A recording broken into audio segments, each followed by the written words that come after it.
con el título Cómputo analógico, un regreso brillante del pasado. El profesor es maestro en ciencias por parte de la Escuela Superior de Física y Matemáticas, donde también realizó estudios de licenciatura. Ahí se involucró en la parte de química cuántica y en la parte de partículas elementales. El profesor cuenta con 33 años de experiencia docente en la Escuela Superior de Cómputo, donde asimismo ha realizado investigación y ha llevado a cabo algunas publicaciones con el doctor Encarnación, ¿no?, en la parte de álgebra computacional, y con el doctor César Román en la parte de álgebra en el International Journal of Algebra. Sea bienvenido, profesor.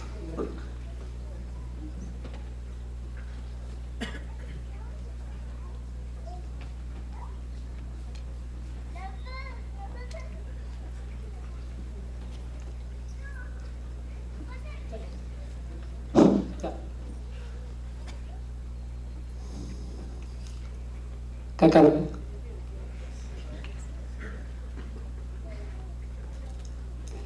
Música, maestro.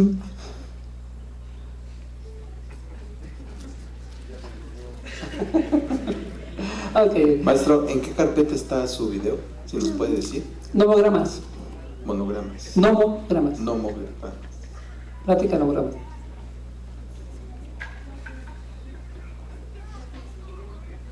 Sí, lo tengo. Okay. A ver, déjenme hacer un malabar de este lado.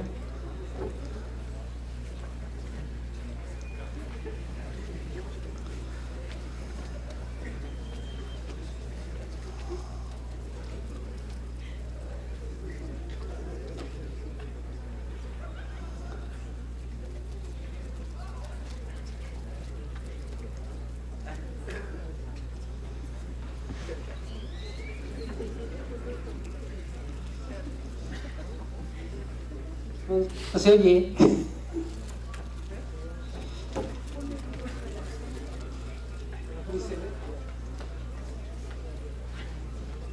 No se ve ni se oye. No. ¿Mande? Sí, la máquina. Pero ya se desconectó.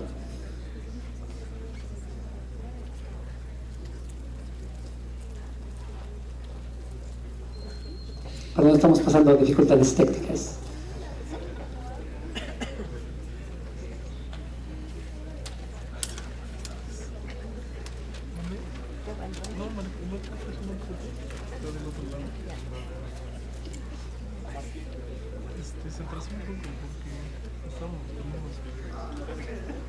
Aquí sí. Maestro, ¿puede desconectar su computadora para aventar desde aquí el video? Ok. ¿Listo?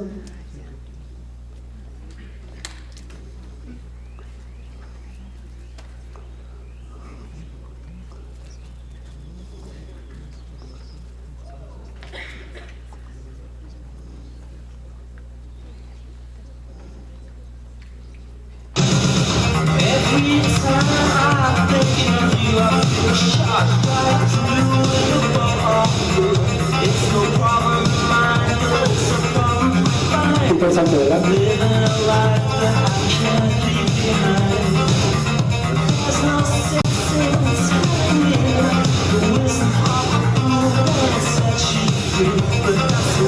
Nosotros usamos estas. Esta no las usé, esta sí las usó mucho. Bueno, esta ya es de la mayoría de los que están ahorita, ¿no?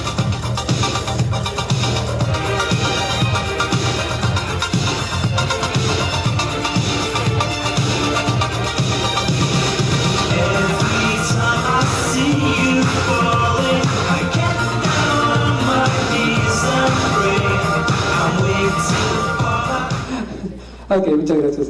Esta es una introducción acerca de cuál es la evolución del cómputo a lo largo de la historia, ¿no? Estamos viendo aquí una propuesta, evidentemente el video yo no lo hice, es un video que conseguí echándome un clavado de la red. Vamos a retomar la conexión aquí.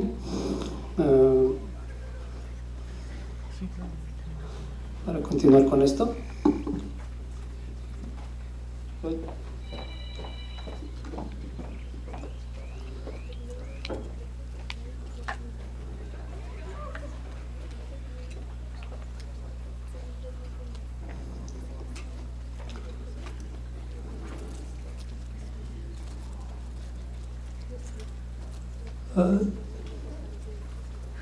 Haciendo cosas raras.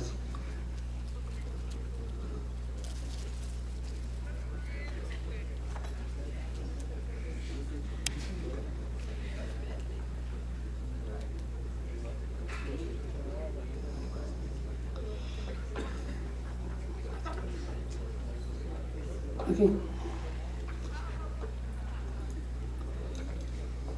Ahí va.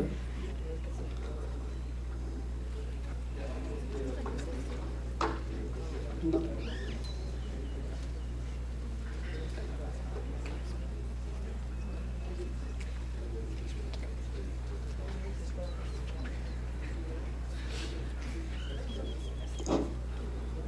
La pantalla.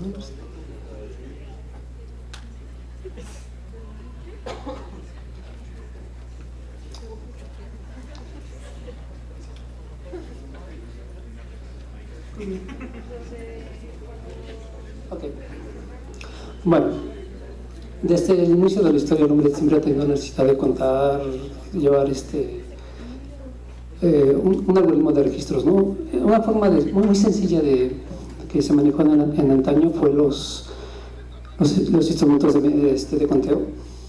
Ahí tenemos, por ejemplo, algunos de los que se habían manejado en épocas muy remotas, el famoso nodo, la cuerda de nodos para contar. Aquí tenemos unas cuentas, siento por favor. Obviamente aquí está el abaco chino, que perdura hasta nuestros días, ¿verdad? Son los diferentes instrumentos de cómputo.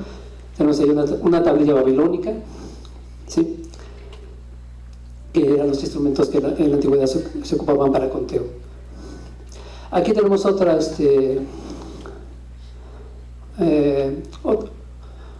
instrumentos que se manejaron con este fin. Esta es una réplica de una máquina para multiplicar, que se llaman los huesos de Napier. Surgió en el Renacimiento. Que por cierto, trajimos un muestrario de estos cacharritos. Déjenme sacarlo por acá.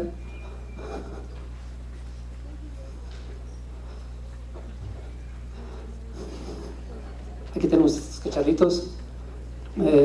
No sé si alguien me pudiera ayudar a colocarlos de este lado.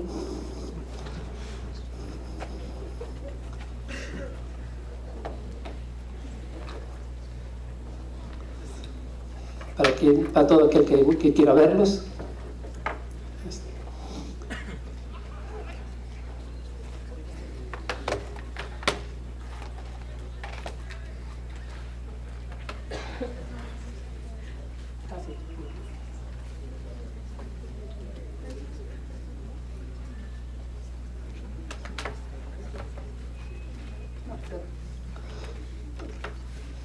Bueno, aquí tenemos justamente este es el que les estaba contando, los famosos huesos de Napier, que eran instrumentos para poder hacer cálculos a mano, ¿sí? De una manera un poco más rápida.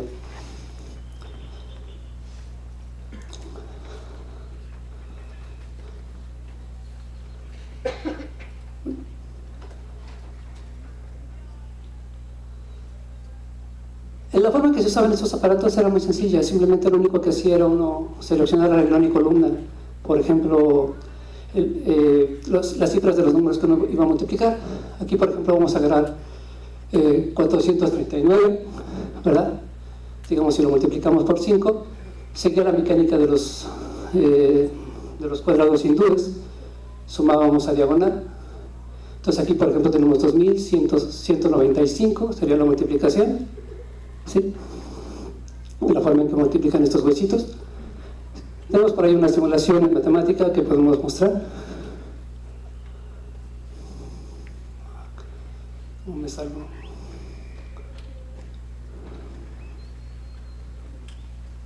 Aquí. Ahí lo podemos ver. Por ejemplo, vamos a hacer la multiplicación por 9, un 5, por ejemplo.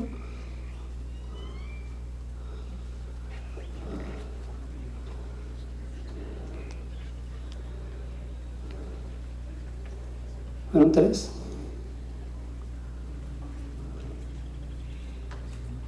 Ahí está.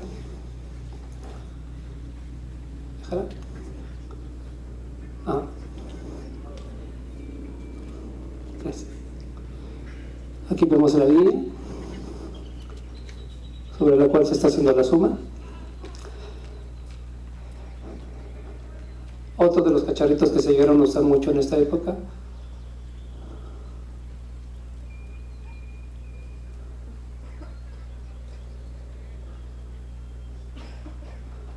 Muy bien. Otro implemento que dio pie a una evolución siguiente del cómputo en el mundo fue algo que se llamaron las reglas de cálculo.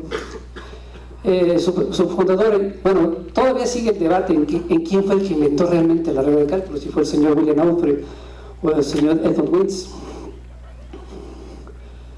El instrumento que ellos inventaron en primera instancia lo vemos aquí. Era una forma muy rústica, pero era bastante práctica, porque con este tipo de cacharros podían hacer cálculos que las calculadoras hoy día hacen. Aquí tenemos otra versión de 1600. Fue hasta el año de 1859 cuando la regla de cálculo se transforma en lo que conocemos hoy, a través de este teniente de artillería, Amédée Mannheim. Ya le da la estructura con la que más se le conoce. La forma de usar la regla de cálculo es muy sencilla, no es nada del otro mundo. Simplemente lo que hacemos es seguir una superposición de reglas numéricas. Aquí tenemos, por ejemplo, una multiplicación. Posicionamos en el número por el cual deseamos multiplicar y seguimos la secuencia de los números por lo que se está multiplicando. Por ejemplo, a multiplicar por 2 al 2 nos da un 4, después un 6 en 3, un 4 en 8 y así sucesivamente. Para la división es todo lo contrario. Lo que hacemos es posicionarnos en el número sobre el cual deseamos dividir. Por ejemplo, a ver, déjame ver qué operación se está haciendo aquí. Aquí estábamos dividiendo 5.5 entre 2 y a donde empieza la línea 1 es lo que sale de la división, que es 2.75 aproximadamente. Aquí tenemos otro modelo, y ya es con más resolución, por llamarlo así, tiene su Garnier. Esta es la versión más avanzada que se logró de esta tecnología en aquellos días, que alcanzó cifras de 4 cifras significativas, demasiado para la época, déjenme decirles, porque no era algo fácil lograr esa precisión. ¿Sí? Pero la idea continuó durante 350 años. No fue algo que se desapareciera de la noche a la mañana. ¿Sí? Tal es así que todavía en 1970 se llegaron a sacar aparatos de esta índole, pues para la aviación, por ejemplo, ¿no? Esta es la regla de cálculo para pilotos. Aquí tenemos una regla de cálculo para cálculos de radiación que se usó en los experimentos de la bomba atómica, la que tenemos aquí arriba. Esta es para cálculos de química. Cada especialidad tenía su propia regla de cálculo. Aquí tenemos otras ideas de instrumentos de cálculo. Tenemos la famosa Pascalina, la máquina de Leibniz también, la máquina de Grillet, Wiener chica. Bueno, aquí vemos uno de los aparatos con los que empezaba nuestro video, ¿no? Ahí está la máquina diferencial, que por cierto la máquina diferencial es la que fue basada justamente en la máquina de Pascal. Al lado está la máquina de Turing, que es el pilar de todo lo que se hace en el cómputo. Otro de los cacharros con los que empezamos en este video. Aquí tenemos, acá del lado izquierdo tenemos a la máquina de varias de Lord Kelvin de 1860. Este aparatito curiosamente hacía cosas ya muy interesantes. Utilizaba análisis armónico y hacía superposición de ondas periódicas para poder predecir la evolución de las mareas, que fue la base para justamente crear el analizador diferencial, que es el cacharro que tenemos acá al lado, que se inventó en 1930.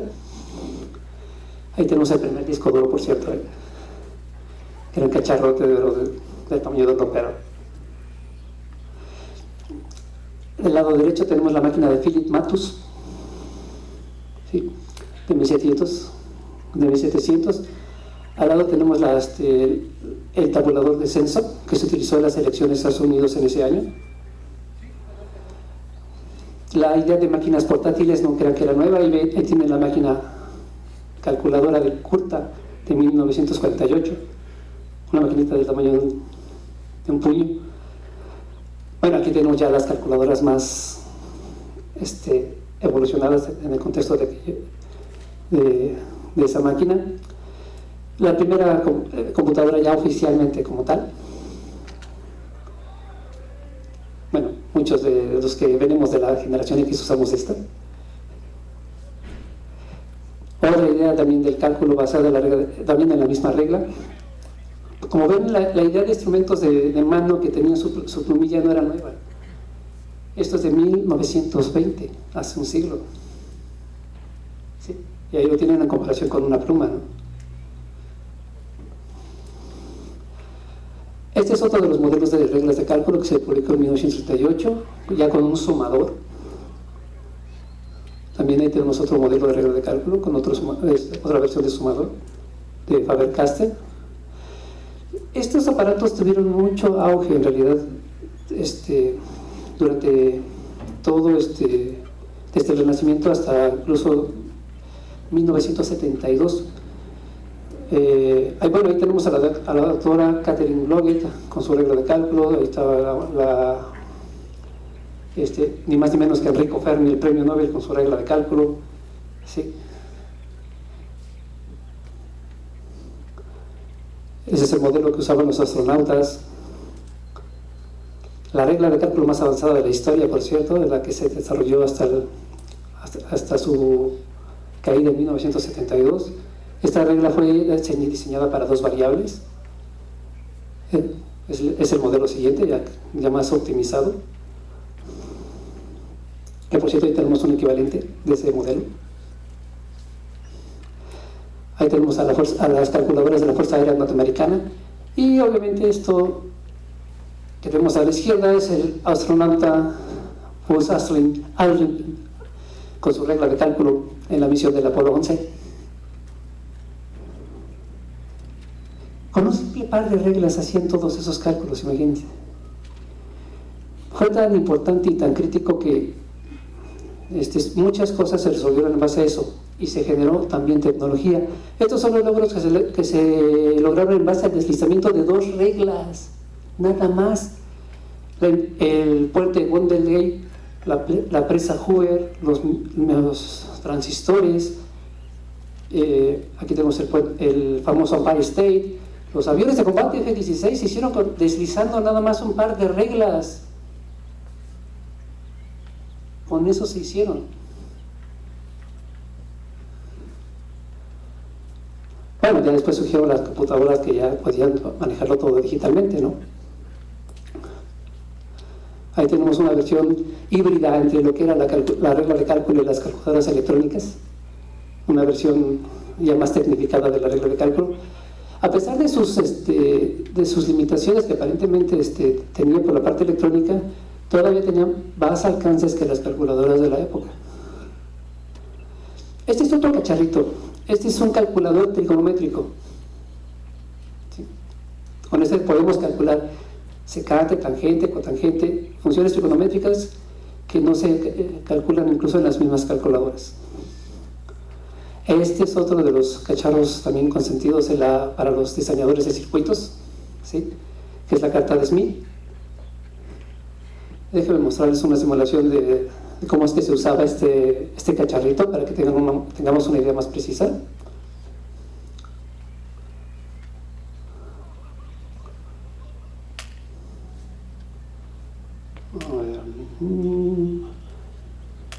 Aquí tenemos la carta de Smith. ¿Cómo se utilizaba? Muy sencillo. Simplemente la reglilla que vieron que se deslizaba era la que nos iba dando información sobre moviéndose sobre unas curvas como las que están viendo ahí, en este caso la línea verde, ¿sí? Que es la que va siguiendo aquí.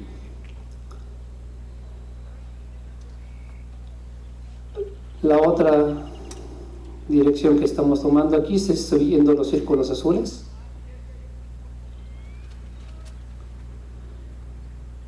Y esto nos da una aproximación cualitativa de qué impedancias y resistencias acoplar en el diseño de circuitos, por ejemplo. No eran cálculos precisos, pero sí eran cualitativos, sí eran bastante útiles. Y esa era parte de su utilidad, que para cálculos rápidos era bastante efectivo. Vamos a ver, por ejemplo, cómo funcionaba la regla. Aquí tenemos un homograma de esos. Por ejemplo, en este caso vamos a deslizar.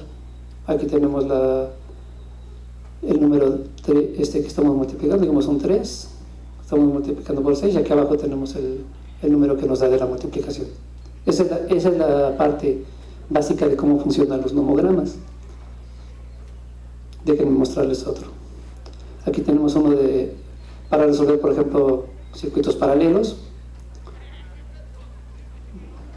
Si nos posicionamos en esta posición, aquí vemos la suma que nos resulta del acoplamiento de una superposición de circuito paralelo, por ejemplo, ¿no?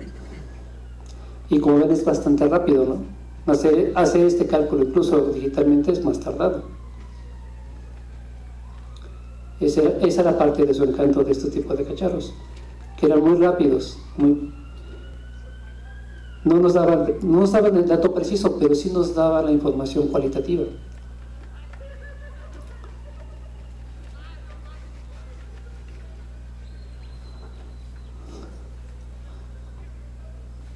Bueno, esa es una versión de exposición de la regla de cálculo. Aquí tenemos otro tipo de regla que se ocupaba para calcular también funciones trigonométricas.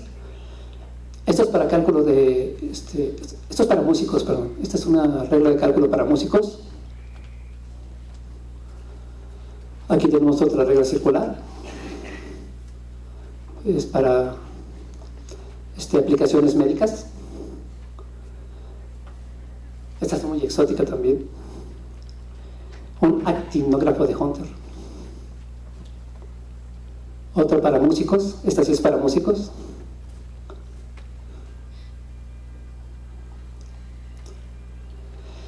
Otro de los aparatos que utilizaba para calcular eran los famosos integradores mecánicos. Ahí tenemos un ejemplo de una máquina que integraba. Bueno, ya vimos al principio del homograma, simplemente era cruzar dos líneas, ¿verdad? Y la intersección era la que nos decía cuál era el resultado de la operación.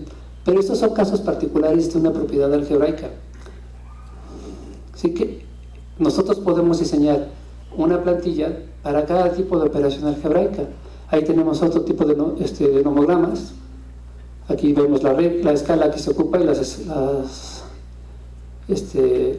escalas relacionadas, y este es el modelo sobre el cual actúa este nomograma ahora. Ahí tenemos otra variación del nomograma, ¿sí? Que son extensiones de la misma regla de cálculo. Este es otro tipo de nomograma. Este está hecho para, por ejemplo, calcular la sección transversal de una canal. La canal la tenemos acá. Esos son los datos que están involucrándose en este modelo, y ese es el nomograma asociado. Ahí tenemos otro para cálculo de decaimientos. Este está más simpático. Es para calcular la sección transversal de una tubería. Claro, son nomogramas mucho más elaborados, ¿no? Pero las reglas están basadas en principios algebraicos. Según la ecuación algebraica que nosotros estemos usando, pues es el tipo de dibujo que estaríamos armando, ¿sí? Para poder armar su respectivo nomograma. Los nomogramas se pueden extender incluso en otras dimensiones. Vamos a ubicarnos en la regla de la carta de Smith. Si nosotros le aplicamos una transformación un mapeo conforme, para los que saben de álgebra de números complejos, podemos transformar la carta de Smith a una carta tridimensional.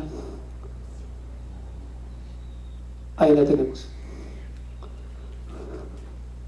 Con una transformación estereográfica, la carta de Smith, ya en lugar de quedarse en planos, abarca un cálculo espacial.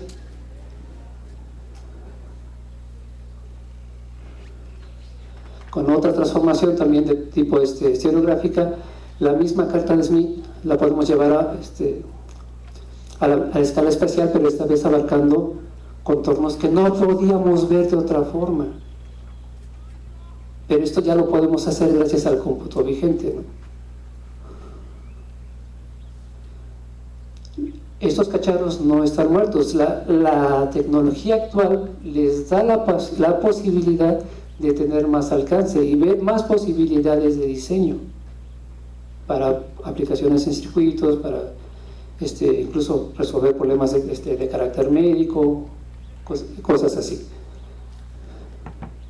Aquí tenemos otro cacharrito, ¿sí? que es la máquina de mareas de Lord Kelvin, ¿verdad? En la cual la idea era muy sencilla, con un grupo de poleas, superponer las poleas y hacer la suma de los diferentes señales armónicos de los que se componía una señal. Aunque no lo crean, este cacharro, pues que era tamaño de ropero, aquí tenemos la versión real, era más avanzado que los dispositivos actuales. Una versión aproximada de este cacharrito lo tenemos en el aparato que tenemos acá al lado, que es un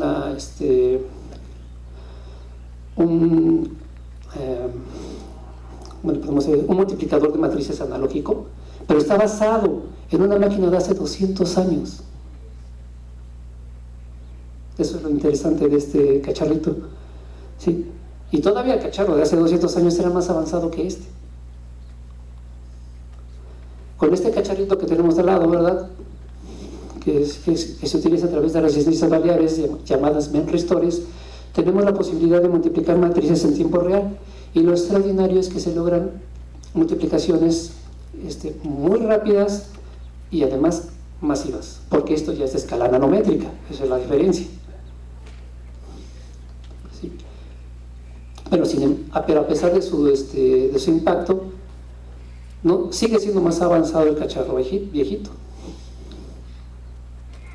Y bueno, aquí vemos una comparación, ¿no?, de este tipo de instrumentos, como lo pueden ver ahí.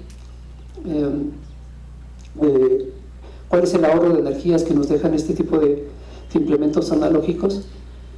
Pero el impacto se va más lejos. Este tipo de instrumentos nos pueden lograr ahorros de energías, pero bastante grandes. Con el multiplicador matricial analógico nosotros podríamos gastar una energía de 5 volts aproximadamente, y haciendo el mismo cálculo con herramientas digitales se gasta la energía de 5 casas. Muy grande la diferencia, ¿verdad?, tanto en energía como incluso en estos espacios. Déjenme mostrarles. Bueno, no traigo muchos souvenirs. No sé si alguien me quiere ayudar a repartirlos para que podamos hacer un ejercicio del arreglo de cálculo. Tenemos una mano santa que nos puede ayudar a partirlos armónicamente. Muchas gracias, maestra. Sí. Para aquellos que quieran aprender a usarla.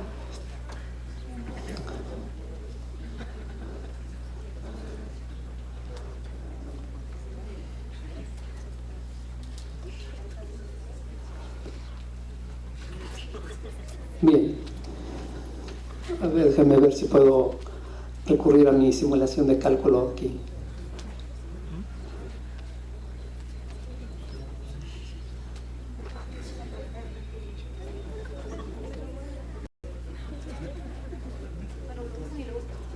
Bueno, yo aquí voy a hacer el deslizamiento de...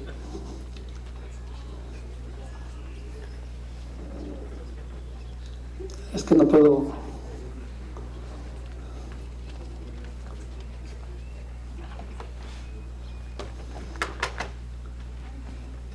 Bueno, si alguien desea ver aquí los cacharitos que algunos de la comunidad juntamos para montar nuestro nanomuseo y aquí está. ¿Sí? Las estructuras son muy simples de una regla de cálculo, simplemente son dos reglillas, bueno, tres en realidad, una intermedia que es la que se desliza.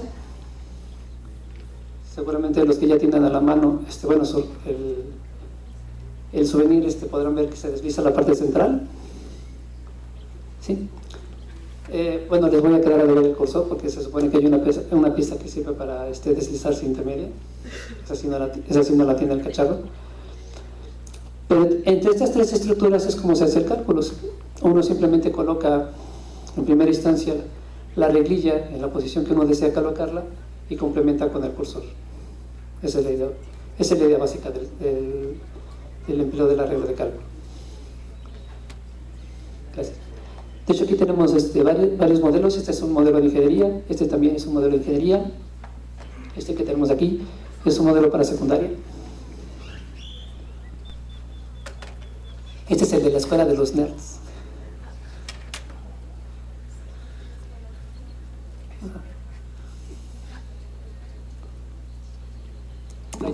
Vaya su clip.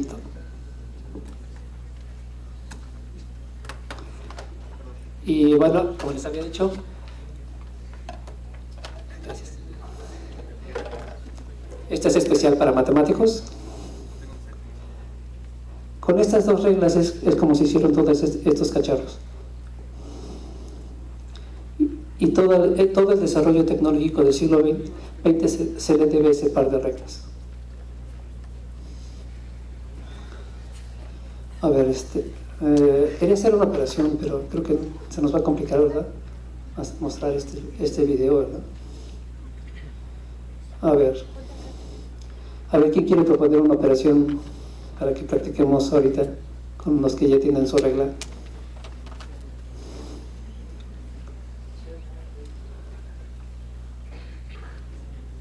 Sí. Bueno, me doy cuenta que está me doy cuenta que hay un pi ahí al lado del 3. Así es, los números, ahora sí, las constantes universales matemáticas están marcadas en la regla.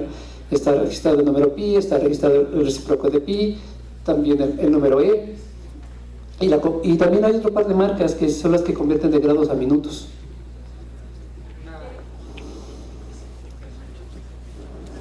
Una multiplicación sencilla para mis compañeros. ¿Por qué número tendríamos que multiplicar 2 para llegar a ese pi? ¿Cómo lo calculamos? Ponemos el 1. ¿Por qué número tendría que multiplicar a 2 para llegar a pi? Sí, bueno, o sea, ponemos el 1 en el 2, ¿no? Primero que No, aquí está al revés, es una división. Sí. División. ¿Qué es lo que haces? Colocas el 2 sobre el pi. Listo. Déjenme buscar mi regla. Buscas donde está la marca pi y ahí mismo, sobre la marca del pi, le colocas el número 2.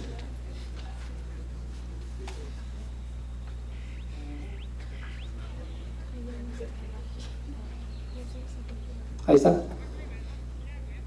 Y a donde está el 1, al final de la regla, es la división.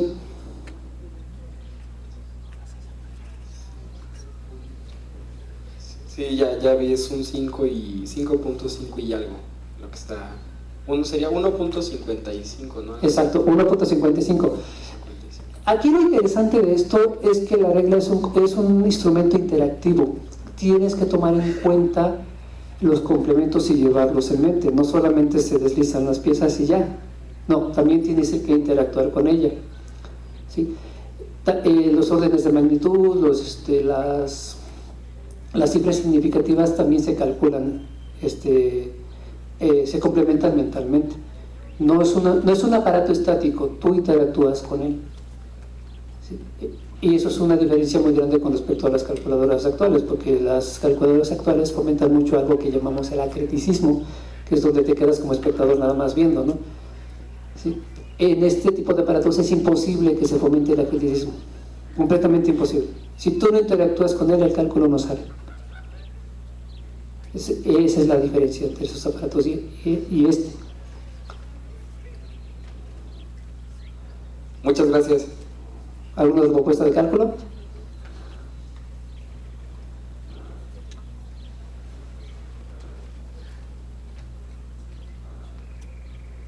¿Sí? ¿No?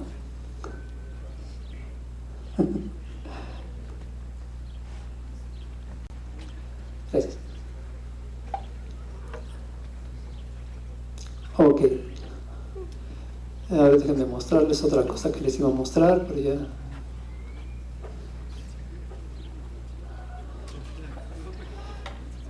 El impacto de este aparato es mucho más alto de lo que a primera vista se ve.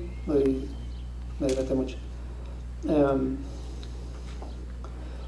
Hay un artículo que acaba de publicar la IEEE apenas en febrero de este año, sí, de este año, no tiene tanto, donde están volviendo a retomar la importancia de estos aparatos. ¿Por qué? Porque en estos aparatos está la clave de la sustentabilidad del cómputo, independientemente de las condiciones en las que nos encontremos.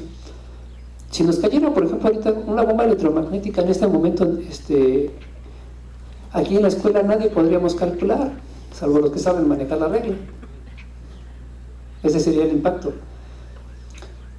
Y es tan crucial ese tipo de recursos que hasta el ejército norteamericano se le está capacitando en el manejo de estas reglas. Así de importante es. ¿Por qué? Porque, como les dije, si les cae el bombazo electromagnético en plena batalla y tienen la necesidad de calcular, pues con qué lo van a hacer, ¿verdad? Pues una forma de recurrir a eso es con estas. ¿Me alcanza la segunda? Esta es una regla de pilotos.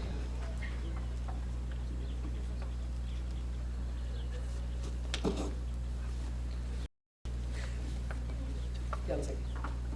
Gracias.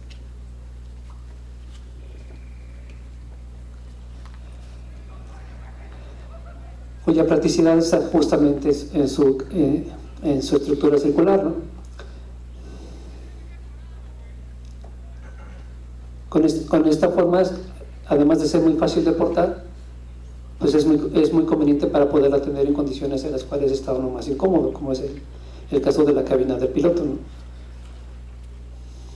Y con esto tiene la facilidad de calcular en cualquier posición, cosa que no pasa con otro tipo de instrumentos. Gracias. En fin, el propósito de esta plática era darles a conocer los nomogramas.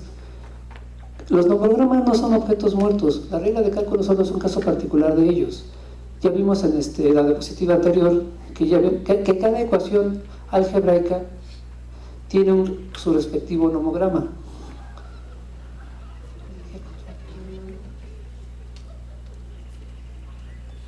Lo dejé ya. Creo que se quedó acá.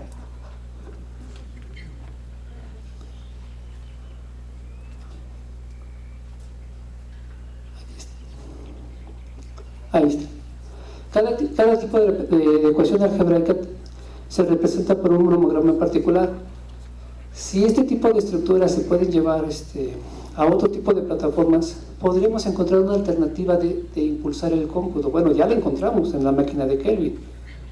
¿Sí? Si tuviéramos la posibilidad de extenderlos tridimensionalmente, podríamos encontrar aportaciones que den el siguiente paso. Y a su vez, las mismas computadoras retroalimentan a los nomogramas para que a su vez se extienda más su alcance.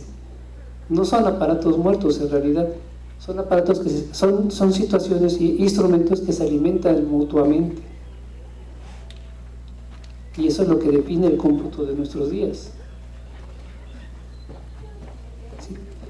Retroalimentaciones con aparatos que aparentemente vienen de una época ya olvidada, en combinaciones con los recursos actuales.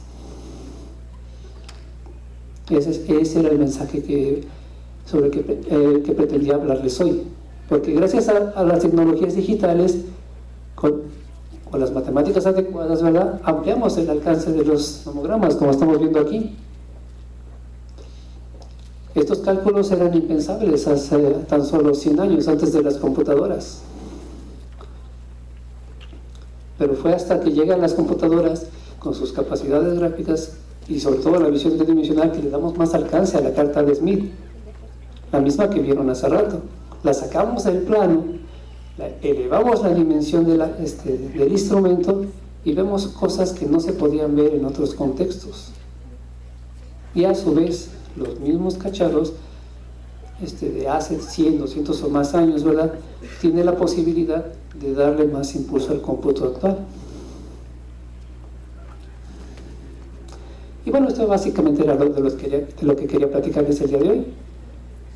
No sé si tengan más preguntas.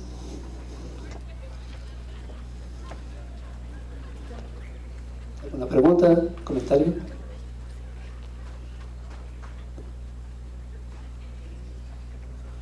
Sí. La máquina que construyó Babbage también entra en... Sí, también entra en esta categoría.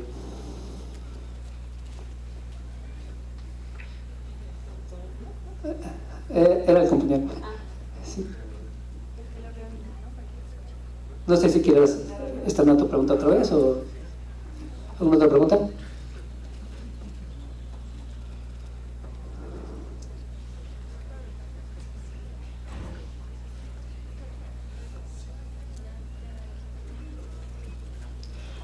Profesor, bueno, el Instituto Politécnico Nacional y la Escuela Superior de Cómputo otorgan la presente constancia al maestro Miguel Abel León Hernández por haber participado en la conferencia Cómputo Analógico, un regreso brillante al del pasado, y por haber participado en la 5ª edición del Día Internacional de las Matemáticas en la ESCOM.